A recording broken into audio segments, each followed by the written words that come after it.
Hello बच्चों, मैं Mantu sir आपके सामने आज लेकर आया हूँ जो 2022 के परीक्षा में जो हमारा संस्कृत विषय है उसका इस वीडियो से आपको कम से कम 30-35 नंबर का फ़ायदा होने वाला है। इसलिए आपसे एक गुजारिश है कि इस वीडियो को यदि आपका एग्ज़ाम इस बार है 2022 में, तो आप इस वीडियो को शुरू से लास्ट तक देखें। इस मात्र एक ही वीडियो से आपको 25 या 30 नंबर मिलने वाले हैं। इससे बाहर कुछ सवाल नहीं होगा, सब इसी पर आधारित होगा। इसलिए आप इस वीडियो को शुरू से लेकर लास्ट तक देखें। इसमें सभी महत्वपूर्ण जो आपके पाठ्य पुस्तक संस्कृत के जो महत्वपूर्ण क्वेश्चन हैं और जो व्याकरण के जो महत्वपूर्ण क्वेश्चन हैं वो सब मैं आपको इसी एक वीडियो से पूरा कराने वाला हूं। तो आइए दोस्तों, इस वीडियो को हम अच्छे से देखते हैं।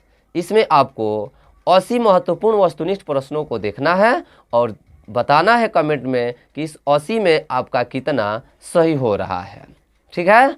और जितना सही होगा और जितना आपका गलत होगा, तो जो गलत होगा उसको आप सुधार कर लेंगे, ठीक है। और इसको प्रैक्टिस के रूप में आइए हम अच्छे से देखते हैं। तो पहला हमारा क्वेश्चन है, जगन्नाथ में कौन संधि है? जगन्नाथ में कौन संधि है?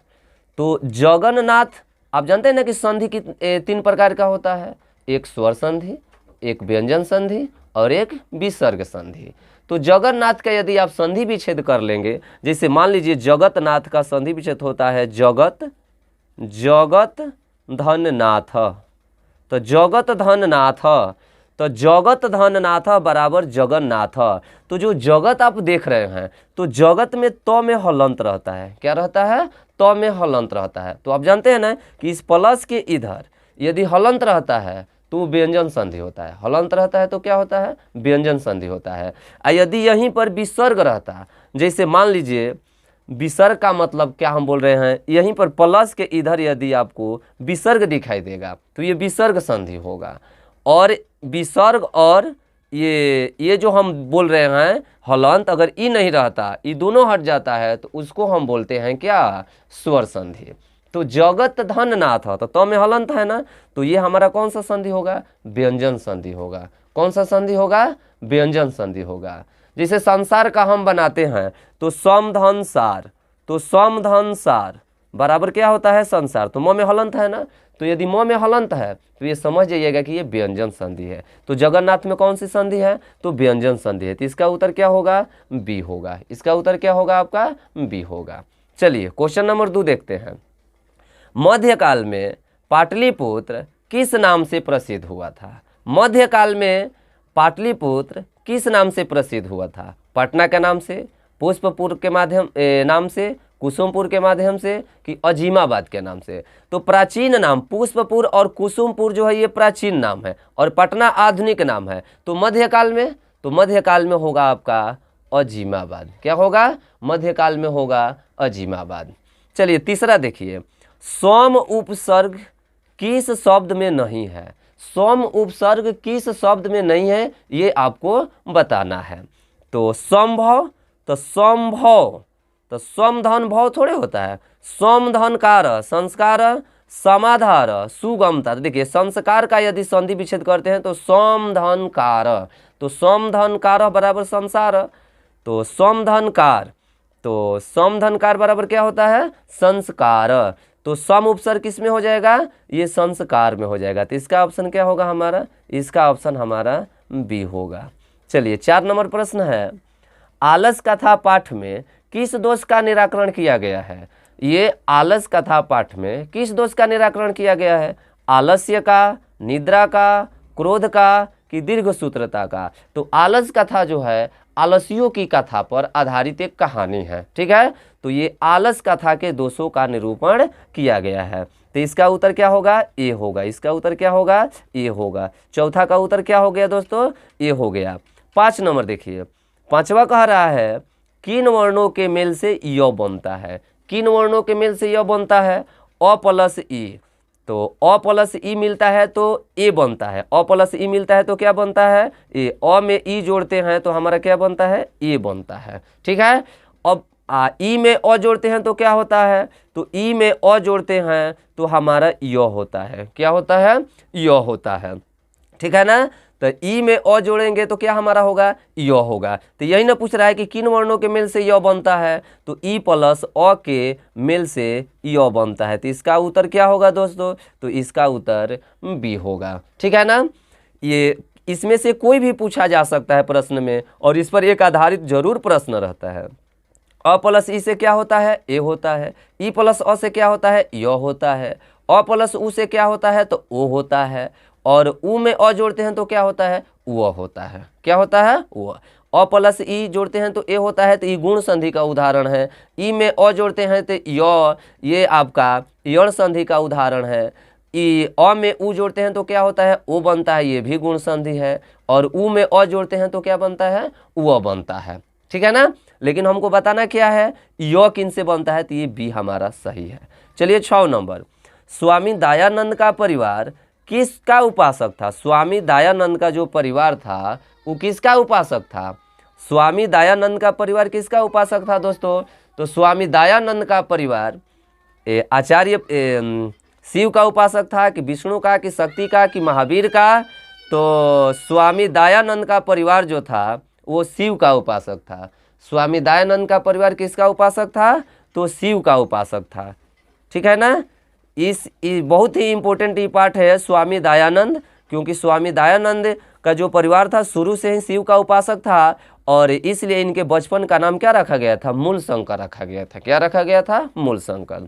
चलिए, तो 7 नंबर है, छंद शास्त्र के रचयिता कौन है। आचार्य पिंगल हैं, आचार्य यास्क हैं कि लगध हैं कि वशिष्ठ हैं। तो छंद शास्त्र के रचयिता कौन है, तो आचार्य पिंगल हैं। कौन है, आचार्य पिंगल हैं। तो 7वां का हमारा आंसर क्या हो जाएगा ए हो जाएगा। अगला है, कौमुदी महोत्सव कहाँ मनाया जाता था। कौमुदी महोत्सव कहाँ मनाया जाता था, वैशाली में मनाया जाता था कि गया में मनाया जाता था कि पाटलिपुत्र में मनाया जाता था कि मुजफ्फरपुर में मनाया जाता था। तो इसका उत्तर हम क्या बताएंगे, इसका उत्तर हम बताएंगे कौमुदी महोत्सव पाटलिपुत्र यानी पटना में मनाया जाता था। तो 8वां का हमारा सही आंसर क्या होगा सी होगा। ठीक है ना, क्योंकि कौमुदी महोत्सव क्या होता है, ये गुप्त काल में मनाया जाता था। ये दशहरा की तरह बहुत ही धूमधाम से ये पर्व मनाया जाता था। ठीक है ना, चलिए 9 नंबर प्रश्न हमारा है, सर्व शुक्ला सरस्वती किसे कहा गया है। सर्व शुक्ला सरस्वती किसे कहा गया है, तो सर्व शुक्ला सरस्वती, एक मिनट ये पढ़ने में थोड़ा मिस्टेक हो गया दोस्तों। सर्व शुक्ला सरस्वती किसने कहा है, किसने कहा है, सर्व शुक्ला सरस्वती किसके द्वारा कहा गया था, तो दंडी के द्वारा कहा गया था। क्या कहा गया था, दंडी के द्वारा। तो एक और ऑप्शन क्या होगा हमारा डी होगा, यानी 9वां का जो हमारा आंसर होगा वो डी होगा। 9 का आंसर क्या होगा, तो डी होगा। सर्व शुक्ला सरस्वती विजयांका को कहा गया था ना, ये जब पढ़ाते समय हम बताए थे कि सर्व शुक्ला सरस्वती किसे कहा गया था, तो विजयांका को कहा गया था। विजयांका थी सांवले रंग की, लेकिन उसका कार्य जो था वो बहुत ही जगमगाने लायक कार्य था, इसलिए उसको एक दंडी के द्वारा सर्व शुक्ला सरस्वती कहा गया। चलिए अब हम चलते हैं क्वेश्चन नंबर 10 पर। कह महतो महियान अस्ति, कह महतो महियान अस्ति यानी कौन महान से भी महान है। कौन महान से भी महान है, ब्रह्मा है कि आत्मा है कि परमात्मा है कि संसार है। तो दोस्तों यदि पठित पाठ के आधार पर चलेंगे तो हमारा जो पहला पाठ है उसमें बताता है महतो महियान कह तो आत्मा, अड़ो अड़ियान कह तो आत्मा, अणु से भी छोटा क्या है तो आत्मा, महान से भी महान क्या है तो आत्मा। किसी किसी बुक में आपको ब्रह्मा दिया है, तो आप ये आत्मा को सबसे पहले चूज करेंगे। सबसे पहले किसको चूज करेंगे, आत्मा को। यदि नहीं रहता है तो ये हमारा ब्रह्मा मारेंगे। ठीक है ना, चलिए 11 नंबर जो है, काव्य मीमांसा नामक ग्रंथ। काव्य मीमांसा नामक ग्रंथ जो है, ये काव्य मीमांसा नामक ग्रंथ कह अलिखत यानी काव्य मीमांसा नामक ग्रंथ कह अलिखत किसके द्वारा लिखा गया है। किसके द्वारा लिखा गया है दोस्तों, काव्य मीमांसा नामक ग्रंथ राजशेखर के द्वारा, दामोदर गुप्त के द्वारा कि चंद्रगुप्त के द्वारा कि मेगास्थनीज के द्वारा। तो काव्य मीमांसा नामक ग्रंथ किसके द्वारा लिखा गया है, राजशेखर के द्वारा। किसके द्वारा लिखा गया है? राजशेखर के द्वारा। किसके द्वारा लिखा गया है? राजशेखर के द्वारा। काव्य मीमांसा नामक ग्रंथ। चलिए 12 नंबर का चलते हैं। सबसे बड़ा शत्रु कौन है? सबसे बड़ा शत्रु कौन है? क्षमा है, आलस्य है, क्रोध है कि लोभ है? ठीक है ना। तो सबसे बड़ा शत्रु कौन है? क्षमा नहीं, सबसे बड़ा शत्रु हमारा क्रोध होता है। सबसे बड़ा शत्रु हमारा क्या होता है? क्रोध होता है। क्या होता है? क्रोध होता है। अब चलिए अगला हमारा है 13 नंबर। यूनान का राजदूत कौन था? यूनान का राजदूत कौन था? तो यूनान का राजदूत फाहियान था, हुएनसांग था कि मेगास्थनीज था कि इत्सिंग था? तो यूनान का राजदूत जो हमारा था मेगास्थनीज था। क्या था हमारा? मेगास्थनीज। यूनान का राजदूत कौन था? तो मेगास्थनीज था।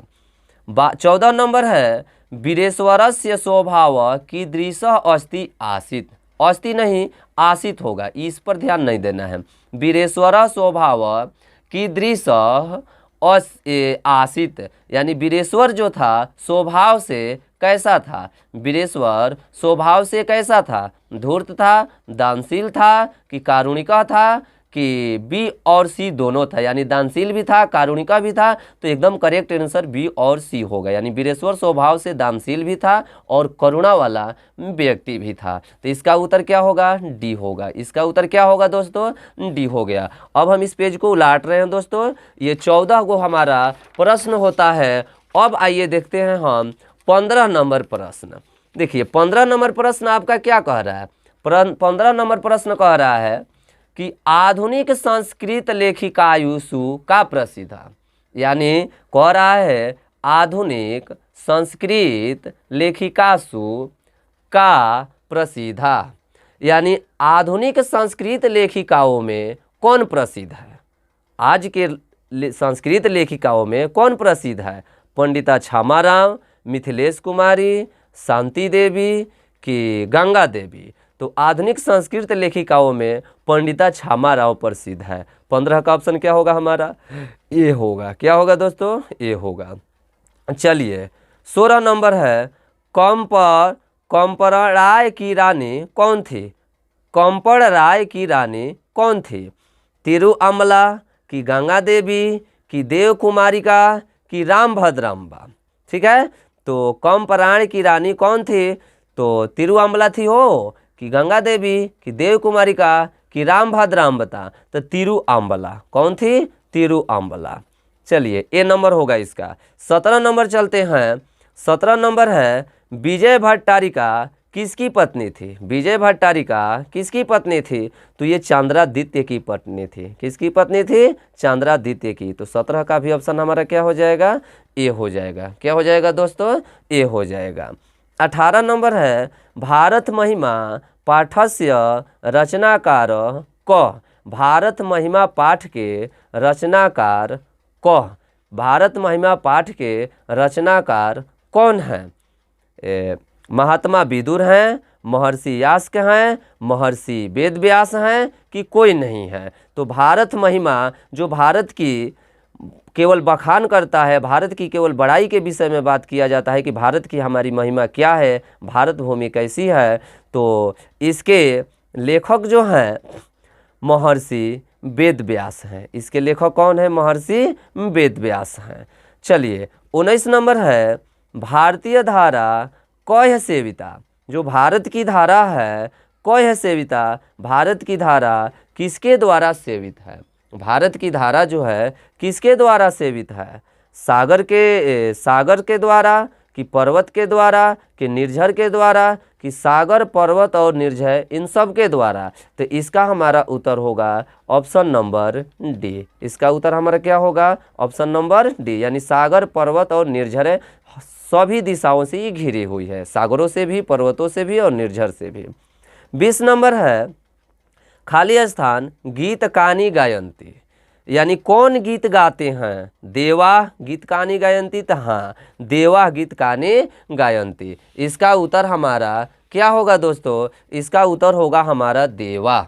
चलिए 21 नंबर है हमारा।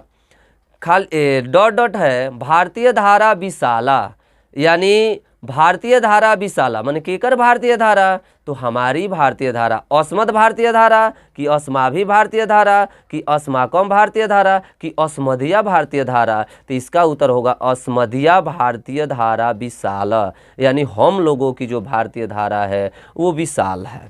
ठीक है, चलिए 22 नंबर है संस्कार कितने हैं। संस्कार कितने होते हैं दोस्तों, तो संस्कार जो होते हैं टोटल संस्कार को देखा जाए तो 16 संस्कार होते हैं। कितने होते हैं, 16 संस्कार। ये यदि पूछता कि संस्कार कितने प्रकार के होते हैं, संस्कार कितने प्रकार के होते हैं, तो हम बोलते हैं 5 प्रकार के। कौन कौन, तो जन्म से पहले 3, जन्म से पहले कितना 3, जन्म से पहले होते हैं संस्कार 3, जन्म से पहले कितना होते हैं 3। शिक्षा अवस्था में कितने होते हैं, तो शिक्षा अवस्था में 5, शिक्षा अवस्था में कितना होता है 5। इसके बाद जो है शिक्षा अवस्था जन्म के बाद शिशु आता है, तो शिशु अवस्था में कितना होते हैं, तो शिशु अवस्था में 6 होते हैं और शिक्षा अवस्था में 5 होते हैं। तो 6 5 कितना हो गया 11, 11 3 कितना हो गया 14। अभी 2 संस्कार बच रहा है, वो दोनों संस्कार में एगो संस्कार कौन है, तो एगो गृहस्थ जीवन का संस्कार। किस जीवन का संस्कार, गृहस्थ जीवन। तो गृहस्थ जीवन जिसको विवाह संस्कार बोलते हैं, ठीक है ना। तो इस विवाह संस्कार एगो हो गया, तो 6 5 11, 11 3 14, एक विवाह संस्कार 15, और एक 16वां जो होता है जो मरने के बाद संस्कार मनाया जाता है, जिसको अंत्योष्ठी संस्कार बोलते हैं। जिसको क्या बोलते हैं, अंत्योष्ठी संस्कार। तो बताइए, तो मरने के बाद भी एक संस्कार मनाया जाता है जिसको अंत्योष्ठी संस्कार, नहीं जो पूड़ी उड़ी खिलाया जाता है जो 13वीं 12वीं का दिन होता है। तो ये टोटल संस्कार कितने हो गए 16। तो कुल कितने होते हैं पूछ रहा है, तो हम बताएंगे कुल कितने होते हैं, तो 16 होते हैं दोस्तों। कितने होते हैं, 16 होते हैं।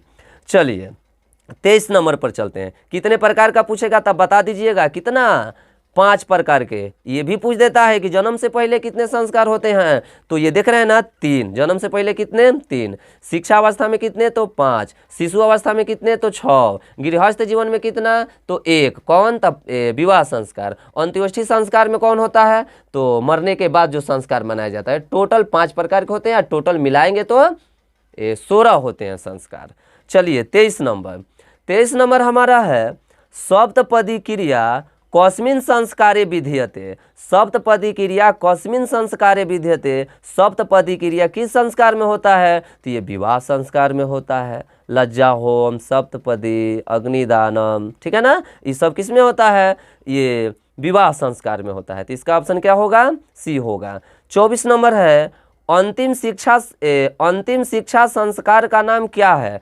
अंतिम शिक्षा, जो शिक्षा संस्कार कितना होता है 5 होता है ना, तो उसमें अंतिम बताना है। उपनयनम, समापवर्तनम, अक्षरारंभ, वेदारंभ। तो सबसे अंतिम होता है समापवर्तनम। सबसे अंतिम क्या होता है, समापवर्तनम। पहले अक्षरारंभ, वेदारंभ, उपनयनम, फिर के शांत होता है, और ये 5वां हमारा क्या होता है, समापवर्तनम चेती। ठीक है ना। अब इसी संस्कार के बाद वो लड़का गृहस्थ जीवन में प्रवेश करता है। चलिए 25वां है जन्म पूर्व कितने संस्कार। देखो आ गया ना, जन्म के पहले कितने संस्कार होते हैं, तो 3 होते हैं, बता चुके हैं 3 होते हैं। 26 नंबर है नीति श्लोका नाम, कह रहा है 6 नंबर नीति श्लोका नाम, यानी इसमें क्या बता रहा है, नीति श्लोका नाम रचनाकार को अस्ति। नीति श्लोक पाठ के रचयिता कौन है, नीति श्लोक जो रचनाकार है कौन है, नीति श्लोक का जो रचना किया गया है उसके रचयिता कौन है, रचनाकार कौन है, तो महात्मा विदुर है। हाँ विदुर तो हैं, नीति श्लोक महात्मा विदुर कि महात्मा वाल्मीकि कि कालिदास, तो ये महात्मा विदुर है। कौन है, महात्मा विदुर है, जो सभी प्रश्नों का समुचित उत्तर ये दे रहे हैं धृतराष्ट्र के द्वारा जो पूछा गया था। 27 नंबर जो हमारा है, 27 नंबर कह रहा है कि अपनी उन्नति चाहने वाले लोगों को कितने दोषों को त्याग देना चाहिए, तो अपनी उन्नति चाहने वाले लोगों को 6 दोषों का त्याग कर देना चाहिए। अपने उन्नति चाहने वाले लोगों को कितने दोषों का त्याग कर देना चाहिए, 6 दोषों का त्याग कर देना चाहिए। वो कौन कौन 6 दोष है, तो निंद्रा, तंद्रा, भयम, क्रोधम, आलस्यम, दीर्घ सूत्रता। ठीक है ना, जो भी अपना भलाई चाहता है ये 6 दोषों को त्याग दे। 28 नंबर है, विनय को कौन मारता है? विनय को कौन मारता है? सुकृति, अपकृति, आकृति। हाँ, आकृति विनयो हंति, आकृति विनयो हंति। तो ये आकृति इसका उत्तर हो जाएगा 28 का। 29 नंबर है दोस्तों, परम तृप्ति देने वाली क्या है? आपको परम तृप्ति किससे प्राप्त होता है? तो विद्या से प्राप्त होता है। किससे प्राप्त होता है? महान संतुष्टि, परम तृप्ति यानी महान संतुष्टि देने वाली हमारी एकमात्र विद्या ही है। उद्योगी पुरुषम सिंहम उपैति लक्ष्मी, यह किस पाठ से संकलित है? यानी जो मेहनत करता है उसी के पास हर चीज़ रहता है, लक्ष्मी वास करती थी। कहाँ पाठ से लिया गया है? कर्मवीर कथा से, कि भारतीय संस्कार से, कि भारत महिमा से? तो कर्मवीर कथा से। किस कथा से लिखा गया है, लिया गया है? कर्मवीर कथा से। तो एक उत्तर क्या हो जाएगा? कर्मवीर कथा। यानी एक पाठ है जिसमें राम प्रवेश राम का वर्णन किया गया है, ये हम लोग पढ़ चुके हैं। ठीक है, ये 30 हमारा प्रश्न महत्वपूर्ण हुए। अब आइए हम इसको पलटते हैं। अगला हमारा है, आगे आप लोग देखिए, ये जो हम देख रहे हैं, अगला हमारा ये प्रश्न है कि इसको हटा देते हैं। चलिए, 31 नंबर हमारा प्रश्न है। 31 नंबर प्रश्न कह रहा है, क्या कह रहा है 31 नंबर प्रश्न? कि लक्ष्मी किसका वर्ण करती है? लक्ष्मी किसका वर्ण करती है? मूर्ख का? नहीं, उद्योगी पुरुष। हाँ, उद्योगी पुरुष। लक्ष्मी उद्योगी पुरुष का वर्ण करती है। क्रमवीर कौन था हो? ये तो पाठ का प्रश्न है। क्रमवीर कौन था? राम प्रवेश राम था, कि दुर्योधन था, कि अर्जुन था, कि वीरेश्वर था? तो क्रमवीर कौन था? तो राम प्रवेश राम था। क्रमवीर कौन था? राम प्रवेश राम था। चलिए, 33 नंबर है, स्वामी दयानंद ने किस नगर में आर्य समाज की स्थापना की? स्वामी दयानंद ने किस नगर में आर्य समाज की स्थापना की थी? तो मुंबई में की थी ना हो, कि कोलकाता में? मुंबई में की थी। कहाँ पर की थे? मुंबई में। ठीक है, चलिए, स्वामी दयानंद कौन थे? 34 नंबर है, शिक्षा भी थे, समाजोद्धारक थे। हाँ, समाज के उद्धारक थे। कौन थे? समाज के उद्धारक थे। चलिए, 35 नंबर है, आर्य शब्द का क्या अर्थ है? आर्य शब्द का अर्थ क्या होता है? तो आर्य शब्द का अर्थ क्या होता है? आर्यवर्तावासी, सभ्य, श्रेष्ठ, सामान्य। तो आर्य शब्द का अर्थ निकाला गया है दोस्तों सभ्य, यानी आर्य लोगों का सामान्य अर्थ क्या होता है? सभ्य। चलिए, 36 नंबर है, रघुवंश महाकाव्य कस्य रचना अस्ति? रघुवंश महाकाव्य जो है किसका रचना है? किसका रचना है हो? कालिदास के हैं कि चाणक्य के हैं? तो कालिदास के हैं। किसके हैं? कालिदास के। बी होगा। 37, क्रियाम बिना किम भार? क्रिया के बिना क्या भार होता है? तो क्रिया के बिना ज्ञान भार होता है। क्रिया के बिना क्या भार होता है? तो क्रिया के बिना दोस्तों ज्ञान भार होता है। चलिए, 38 है, क स्नात कुशा हस्त सरस तीरे ब्रूते? कौन स्नान करके नदी के किनारे बैठा था? तो व्याघ्र, भालुका, वानर, मनुष्य? तो व्याघ्र। नहीं पढ़े हैं हम लोग? व्याघ्र पथी कथा, जो लोगों को ललचा रहा था सोने का कंगन दिखाकर, क्योंकि उसका दांत गल गया था, बूढ़ा हो गया था। वो किसी तरह से सोच रहा था कि कोई हमारे जाल में फंसे कि मैं उसको अपने भोजन का शिकार बनाऊं। तो व्याघ्र जो था वो नदी के किनारे स्नान करके बैठा था और पथिक को लुभा रहा था सोने का कंगन दिखा कर। चलिए, 39 नंबर है, सूर्यपुत्र कः अस्ति? सूर्यपुत्र कः अस्ति, यानी सूर्यपुत्र कौन है? सूर्यपुत्र कौन है? तो सूर्यपुत्र किसको कहा गया है? भीम को कहा गया है? नहीं। अर्जुन को कहा गया है? नहीं। कर्ण को। कर्ण को कहा गया है ये सूर्यपुत्र। क्या कहा गया है? सूर्यपुत्र। चलिए, 40 नंबर है, महतराम भिक्षा याचो, यह किसकी युक्ति है? महान भिक्षा की कामना करता हूँ, यह कौन कहता है? कर्ण की है कि शल्य की है कि शक्र की है कि किसी की नहीं है? तो शक्र की है। किसकी है? शक्र, यानी इंद्र भगवान की कथन है। आए थे ना इंद्र भगवान, पुत्र मोह में फंसकर किसके पास आए? कर्ण के पास आए, और महान भिक्षा यानी कवच और कुंडल मांगने के उद्देश्य से आए। देख रहे हैं ना, यहाँ भगवान अपने पुत्र मोह में फंसकर ये कवच और कुंडल मांगने आए। तो कौन? इसका उत्तर क्या होगा? तो शक्र होगा। 41 नंबर है, बैर से बैर का समन क्या है? बैर से बैर का समन क्या है? संभव है? असंभव है? हाँ, असंभव है। बैर से बैर को समाप्त नहीं किया जा सकता है दोस्तों, ये असंभव है। यदि किसी में लड़ाई हो गई है तो किसी न किसी को शांत रहना होगा, किसी न किसी को सहना पड़ेगा। बैर से बैर समन नहीं होता है, ये असंभव है। 42 है, ईर्ष्या और असहिष्णुता किसको उत्पन्न करते हैं? तो ईर्ष्या और असहिष्णुता से अशांति होता है। क्या होता है? अशांति। यानी अशांति के पूछ दिया जाए कि अशांति के प्रमुख कारण क्या है? तो द्वेष और असहिष्णुता। 43 है कि अधुना किम अध्ययन विषय कथ्यते।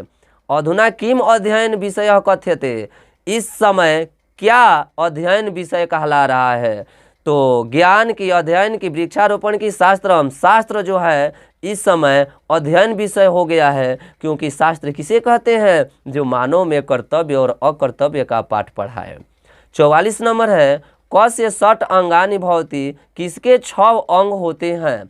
क से 60 अंगानि भवन्ति, रामायण के, महाभारत के, पुराण के कि वेद के? वेद के दोस्तों। इसका उत्तर क्या होगा? डी होगा। इसका उत्तर क्या होगा? डी होगा। यानी वेद के 6 अंग होते हैं, ठीक है ना। चलिए अब हम चलते हैं 45 नंबर जो है, निरुक्त का क्या कार्य? निरुक्त का क्या कार्य है? निरुक्त का काम क्या है? यथार्थ बोध कि वेदार्थ बोध कि अर्थ बोध कि तत्व बोध? तो निरुक्त किसको कहते हैं? जो अर्थ का बोध कराता है कि तत्व का बोध कराता है? देख रहे हैं ना, ये बहुत ही आपको फंसाने वाला क्वेश्चन ये दिया है यहाँ कि निरुक्त का अर्थ क्या होता है? तो यथार्थ बोध होगा नहीं, वेदार्थ बोध वेदों का अर्थ बताता है, होगा नहीं, अर्थ बोध नहीं, तत्व बोध तत्व का बोध कराता है। किसका बोध कराता है? तत्व का बोध कराता है। इसका ऑप्शन डी होगा। 46 नंबर जो है, शास्त्र मानवों को किसका बोध कराता है? तो अभी बताए कि शास्त्र कर्तव्य और अकर्तव्य का बोध कराता है। तो कर्तव्य अकर्तव्य ये यहाँ पर सभी आप सी इसका उत्तर होगा। ये 46 प्रश्न हो गए। अब चलते हैं हम लोग 46 के बाद 47 पर। 46 के बाद किस पर चलते हैं हम लोग? 47 पर चलते हैं दोस्तों। देखिए 47 क्या कह रहा है? 47 क्या कह रहा है दोस्तों? 47 कह रहा है, नदी शब्द रूप का सप्तमी के एक वचन में क्या होता है? यानी नदी शब्द रूप का सप्तमी के एक वचन में क्या होगा? सप्तमी एक वचन में। तो बालक का यदि मान लेते हैं कि है तो स्त्रीलिंग, लेकिन मान लीजिए आपको स्त्रीलिंग में लता का रूप यदि नहीं याद है, लता का यदि रूप याद रहता है तब तो मैं समस्या समाप्त हो जाएगा, क्योंकि लतया लतयो लतासु, लतया लतयो लता नाम, लतया लतयो लता नाम, लतये लतयो लतासु। तो नद्याम, नदीम, नद्य कि नदीम? तो इसका उत्तर हमारा क्या होगा? लतयाम, नद्याम ये होगा हमारा। ये हमारा सप्तमी पूछ रहा है ना, बालकस्य बालक्यो बालका नाम, बालके बालक्यो बालकेषु, ये पुल्लिंग होता है, लेकिन यहीं लता में चलते हैं। तो लतयाम, लतयो लतासु, तो लतयाम तो नद्याम आ रहा है ना। 48 है, पितरा किस विभक्ति का रूप है? तो पितरा किसका है? तो तृतीया का होता है। किसका होता है? तृतीया का होता है। मृगा व्याघ्रात बिभेति, मृग बाघ से डरता है, एकरा में कौन विभक्ति है? यानी व्याघ्रात में रेखांकित पद में कौन सी विभक्ति है? तो बालकात पंचमी विभक्ति है। इसका उत्तर क्या होगा? डी होगा। इसका उत्तर क्या होगा? तो डी होगा। चलिए 50 नंबर है, फलम शब्द के तृतीया बहुवचन का रूप कौन है? यानी फलम शब्द के तृतीया बहुवचन का रूप कौन है? यानी फल शब्द के तृतीया बहुवचन का रूप बताना है। तो फलम फले फलानि, फलम फले फलानि, फलेन फलाभ्याम फलय, फलेन फलाभ्याम फलय। तो ये हमारा तृतीय बहुवचन में फलय होता है, यानी बी होगा हमारा। 51 नंबर है, तस्मात् का मूल शब्द क्या होगा? तो तद होता है। तद माने वह, तद का ही मूल शब्द है। चलिए 52 नंबर है, अस्माभि का मूल शब्द क्या होता है? तो अहम अवाम वयम अस्मद होता है दोस्तों। क्या होता है? अस्मद। यहीं पूछता है त्वम जुयाम जुयम का मूल शब्द, तो उसका हम युष्मद बताएंगे। उसका हम क्या बताएंगे? युष्मद बताएंगे। 53 नंबर देखिए, द्रक्ष्यति किस लकार का रूप है? तो द्रक्ष्यति, स्यति, स्यत, स्यन्ति किसका होता है? लिट लकार का होता है ना, तो ये लिट लकार का होता है। स्यति, स्यत, स्यन्ति लिट लकार में चलता है। पठेयु किस लकार का रूप है? तो एत एताम एयु, एह एतम एत, एयम एम एव, ये किस में आता है? विधिलिंग लकार में आता है दोस्तों। चाहिए के अर्थ में एयु चलता है।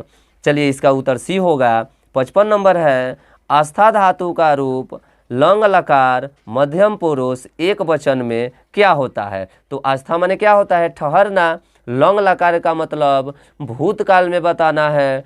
तो तिष्ठति लंग लकार मध्यम पुरुष में तो क्या होता है? तो ताम अन ओह ओह तम तो ओह होता है। तो ओह देखिए यहाँ पर ओह दिखाई दे रहा है, एक यहाँ पर ओह दिखाई दे रहा है। तो ये तिष्ठ तो आई भूतकाल है, लंग लकार है, तो लंग लकार में क्या रहता है? ओ लगा रहता है। तो या तो तिष्ठ होगा और नहीं तो अतिष्ठ होगा। तो हई वर्तमान काल में हो जाएगा और हई भूतकाल में हो जाएगा। तो अतिष्ठ यानी हमारा ऑप्शन सी होगा दोस्तों।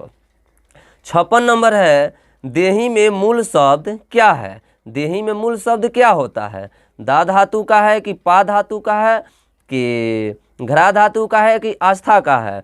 तो दा धातु का है। कौन धातु का है? दा धातु का है दोस्तों। ठीक है, चलिए ये होगा इसका। 57 है, अतिधन आचारह की संधि होगी तो ई में अ जोड़ा जाता है तो य होता है। तो ई में य होगा तो अति अत्याचार।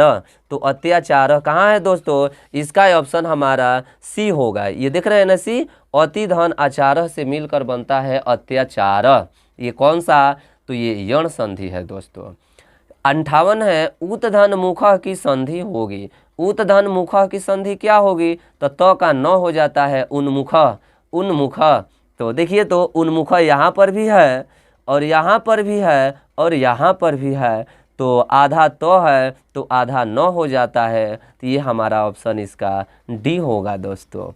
चलिए 59 नंबर है आपका, दूधन आचारह की संधि होगी। दूधन आचारह की संधि होगी। तो दूधन आचारह की संधि क्या होगी? दुचार दुराचार। तो दुराचार होगा। क्या होगा? दुराचार। 59 नंबर है आपका, 59 नंबर हो गया। 60 नंबर है, च में अ से कौन सा नया वर्ण बनता है? तो आधा च है ना, तो च का ज हो जाता है दोस्तों और ये मिलेगा तो पूरा ज हो जाएगा। तो इसका ऑप्शन ए होगा। आधा च में अ जोड़ेंगे तो क्या हो जाएगा? ज हो जाएगा। ठीक है, ये व्यंजन वर्ण है। तो व्यंजन वर्ण ये मत सोचिएगा कि ये आपका नियम के हिसाब से आधा च में अ जोड़ेंगे तो ये पूरा च नहीं, ये आपका सूत्र के हिसाब से अच धन अंत, जैसे ध्यान दीजिए अच धन अंत से होता है अजंत। क्या होता है? अजंत होता है। देख रहे हैं ना यहाँ, अच धन अंत से क्या होता है? अजंत होता है। तो देखिए तो च के जगह पर, इस च के जगह पर क्या हो गया है? ज हो गया है। तो इस रूल से पूछता है, नहीं तो साधारण तौर में आधा च में अ जोड़ते हैं तो पूरा च होता है ना। तो ये हमारा ज होगा। 61 नंबर है, प धन अ क किस संधि का रूप है? तो औ का आव हो जाता है। तो पौ का पाव, तो पावक। तो पावक कौन संधि का है? तो ये तो देख रहे हैं ना, प्लस की इधर ना तो विसर्ग रहता तो व्यंजन विसर्ग संधि, हलंत रहता तो व्यंजन संधि। अगर दोनों नहीं है तो ये हमारा होगा स्वर संधि। अब स्वरो संधि में कौन है? तो प धन अ का औ का आव हो जाए, ए का अय हो जाए, अय का आय हो जाए, इसको आयादि संधि कहते हैं। क्या कहते हैं? आयादि संधि कहते हैं। तो इसका उत्तर क्या हो जाएगा दोस्तों? इसका उत्तर बी हो जाएगा। चलिए 62 नंबर है, संहारह। संहारह में कौन सा उपसर्ग है? संहारह में कौन सा उपसर्ग है? तो संहारह में कौन सा उपसर्ग है दोस्तों? संहारह। तो सम धन हार, एक संधि विच्छेद करेंगे तो क्या हो जाएगा? सम धन हार। तो कौन सा उपसर्ग आ रहा है? सम उपसर्ग आ रहा है ना, तो इसमें सम उपसर्ग हो जाएगा दोस्तों। क्या हो जाएगा? सम उपसर्ग हो जाएगा दोस्तों। चलिए अब हम 62 के बाद 63 पर आते हैं दोस्तों। 63 हमारा क्या है, इसको थोड़ा हम अच्छे से देखते हैं। ये पेपर थोड़ा यहाँ मुड़ गया है, 1 मिनट आप लोग ध्यान रखे रहिए दोस्तों। चलिए ये हमारा आता है हमारा 63 नंबर। देखिए 63 नंबर हमारा क्या है? 63 नंबर है, उद्भव में कौन सा उपसर्ग है? उद्भव। तो उत धन भव, उत धन भव क्या होता है? उत, उत धन भव। तो उत धन भव, तो देख रहे हैं ना उत धन भव, तो उत है ना, तो कौन सा उपसर्ग है, तो उत उपसर्ग यानी ए होगा एक और ऑप्शन। ठीक है, चलिए 64 नंबर है, 64 नंबर हमारा है अ उपसर्ग से बने शब्दों को चुने। देखिए कावना में अ उपसर्ग है, अवकाश, हाँ कुछ दिखाई दे रहा है, अवश्यम, अपरोध कि अल्पलम, तो है तो दुगो इसी तरह से खत्म हो गया। अवश्यम, अव उपसर्ग, अवकाशत, ये हमारा अवकाश इसमें है, क्या है इसमें, अवकाश है, क्या है, अवकाश। चलिए 65 नंबर है आगत्य शब्द में कौन प्रत्यय है, आगत्य शब्द में कौन प्रत्यय है दोस्तों, आगत्य। तो बताए थे एक ट्रिक, जिसके लास्ट में य रहता है, आगत्य, आदाय, प्रदाय, जिसके लास्ट में य रहता है तो उसमें लेप प्रत्यय होता है, क्या होता है, लेप प्रत्यय। तो इसका उत्तर क्या हो जाएगा, बी हो जाएगा।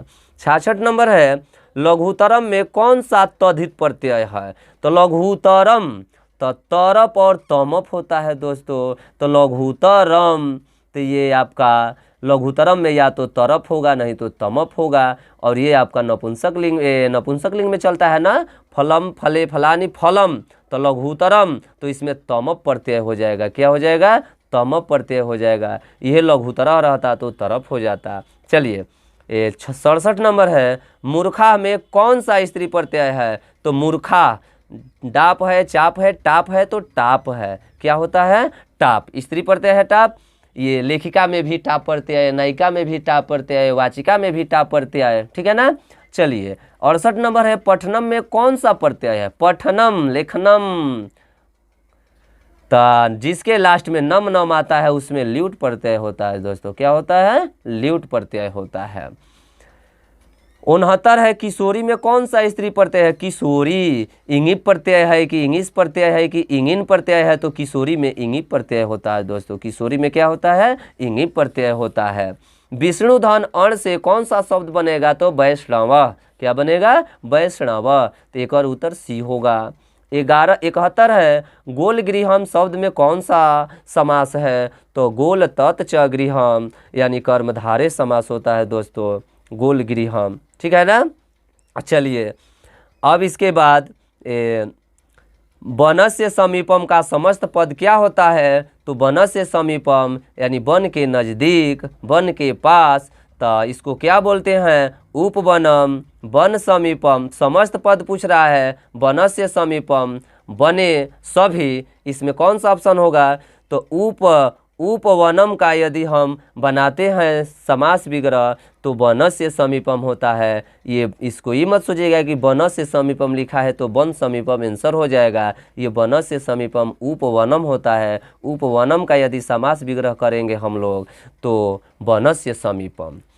13 नंबर है द्विगु समास का सही उदाहरण है, तो द्विगु समास किसे बोलते हैं, संख्या पूर्व द्विगु, जिसके पहला पद में संख्यावाची शब्द हो, तो संख्यावाची शब्द पंचवटी है कि नहीं, यहाँ पंचा नाम वाटा नाम समाहार, 5 भवनों का समूह, 5 वटों का समूह पंचवटी, यानी द्विगु समास हमारा क्या होगा, पंचवटी होगा।